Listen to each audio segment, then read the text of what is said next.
Mesdames, Mesdemoiselles et Messieurs, bonsoir. Bienvenue une fois de plus dans ce nouveau numéro, cet entretien qui se passe toujours sur la première chaîne de business en République démocratique du Congo, BRT Africa. Merci à l'équipe technique, toujours en accord avec nous. Merci aussi à vous, fidèles téléspectateurs. Vous nous suivez à Kinshasa, vous nous suivez à Brazzaville, vous êtes au Bas-Congo, en Banzangongo précisément, vous êtes au Kasaï, à Kananga, vous êtes aussi à l'étranger avec nos partenaires. Nous vous disons un très grand merci de la sympathique attention que vous ne cessez de nous accorder. Mesdames, Mesdemoiselles et Messieurs, les jours se suivent, mais ne se ressemblent pas. Il y a deux fois ça marche bien, il y a deux fois ça ne marche pas. Mais nous osons croire que puisque vous nous avez choisis, ça va marcher pour vous. La tension monte, le suspense continue, l'actualité est alléchante.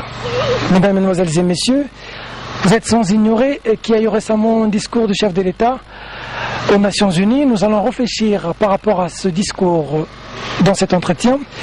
Il y a grogne au sein de l'Assemblée provinciale.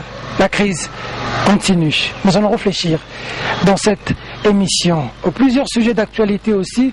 Et pourquoi ne pas parler de la réforme de l'enseignement, puisque nous recevons sur ce plateau quelqu'un qui est ancré dans l'enseignement, mais qui est président d'un parti politique. Lui, c'est M. Stéphane Nzita Dinzita, président du PPPC, Parti du Peuple pour le Progrès du Congo, à qui nous disons bonsoir M. Nzita. Je vais être avec vous encore, merci beaucoup. Et comment se porte le parti? Le parti se porte très bien, très bien. Nous sommes en train de suivre notre canevas, notre stratégie pour gagner les élections. Nous sommes maintenant dans les Bas-Congo où nous avons installé les partis. Partout il y avait enregistrement des membres et nous sommes en train de prévoir les maintenant dans les Kindu et autres. Donc les partis portent très bien. Bon, on peut dire que vous êtes prêts pour affronter les élections? Nous sommes plus que prêts pour dire au revoir à ceux qui ne nous ont pas bien représentés. Vous serez candidat président de la République? Ça dépendra de la volonté de la Convention du peuple qui sera dans 7 ou 8 mois.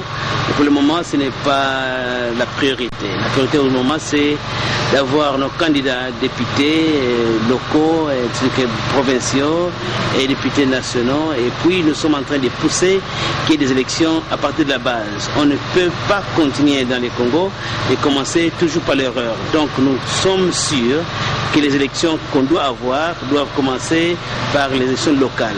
Et pour cela, j'ai présenté un plan qui peut le faire dans 120 jours pour qu'on ne puisse pas être un pays qui ne fait que violer la Constitution.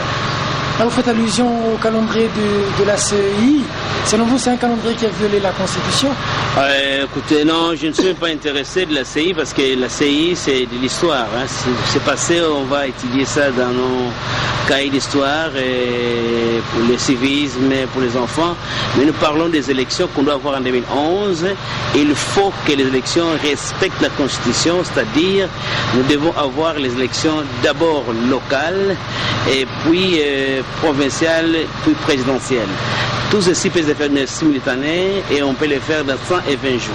Donc pour votre information, les élections commenceront par le présidentiel. Vous êtes informé? Selon le calendrier. Le calendrier, il n'y a pas encore de calendrier. Le calendrier n'est pas encore là, c'est juste une distraction, une certaine prise de position pour embrouiller le peuple congolais et l'empêcher de raisonner. Nous savons une chose, ce qui est sûr et certain, que la Constitution a demandé qu'il y ait élection locale en 2006, avant la fin de cette magistrature. Et maintenant qu'ils ont échoué, on n'échoue jamais avec la Constitution, on a violé la Constitution, nous demandons les sanctions qui doivent être accordées à ceux qui ont violé la Constitution. Mais, pour l'information, on ne peut pas tolérer qu'il n'y ait pas d'élections locales, ce serait une injustice. Jusqu'à présent, 80% des Congolais qui sont dans nos villages ne sont pas représentés par les gens qu'ils ont choisis. On a nommé les bourgmestres, on a nommé les commissaires du peuple, et ainsi de suite. Ceci, ce n'est pas correct. On doit commencer par faire ce qui est correct et on commence par corriger les erreurs. Et la première erreur à corriger,